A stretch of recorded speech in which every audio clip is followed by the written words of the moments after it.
ঠিক কিনা বলেন? আকুরা আইয়ো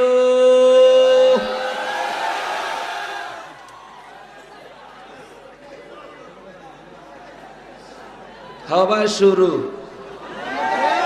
দোলাই হইতো নি, দোলাই হইতো নি। সাফার জোরে না দলিলের জোরে? সুন্নিরা ধোলাই দেয় দলিল দিয়ে, ঠিক কিনা বলেন? ওয়াহাবিদেরকে ধোলাই করে কে? জোরে বলেন কে? নবীর দুশ্মন হবি তো ধোলাই খাবি, ঠিক কিনা?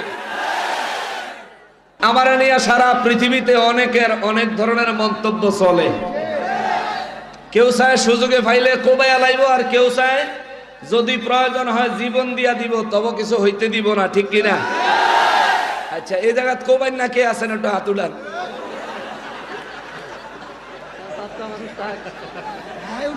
বুঝে নাই, বুঝে নাই। আচ্ছা, দয়াল নবীর মোহাব্বতে, দয়াল নবীর শান ও মান গায় এরকম নগণ্য নাচিজ একজন আলেমে দিন, সুন্নি আলেমের জন্য যদি জীবন দেওয়ার প্রয়োজন হয়, কে কে রাজি আছেন হাত তুলে দেখান তো। নারায়ে তাকবীর, নারায়ে রিসালাত, নারায়ে রিসালাত, নারায়ে রিসালাত। আল্লাহ কবুল করেন। এনায়েতপুর দরবার শরীফ, এই ওয়াহাবিরা দেখা যা, দেখা যা।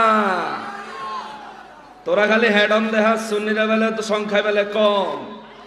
আজ যা আয়াসা তোরে হাতলা করেন, আল্লাহ জোতার অভাব নাই। আল্লাহ হেদায়েত দেখ বলি আমি। আমাকে আলোচনার জন্য একটা বিষয় দিছে, বিষয়ভিত্তিক কথা হবে, অসুবিধা হইব? তাহের হিসাবে লই আইয়েন, আইন পর্যন্ত বেশি চার্জ নাই ব্যাটারি। আমাকে আলোচনার জন্য বিষয় দিয়েছে কারবালার আলোকে যেন নামাজের উপর কথা বলি। তা আমি এসে দেখলাম আমার পূর্বে যিনি আলোচনা করতেছিলেন তিনি কবর এবং নামাজ, ইবাদত বন্দেগীর উপর যথেষ্ট কথা বলছেন। তারপরেও এক এক ফুলের এক এক গ্রাম। আমি গুনাহগার, চেষ্টা করব কারবালার আলোকে কিছু কথা বলার জন্য। রব্বুল আলামিন আমি গুনাহগারকে সঠিকভাবে বলার তৌফিক এনায়েত করেন, আর আমাদের সবাইকে তা সঠিকভাবে বুঝে তার উপর আমল করার মানসিকতা সৃষ্টি করার তৌফিক দান করেন বলি আমিন।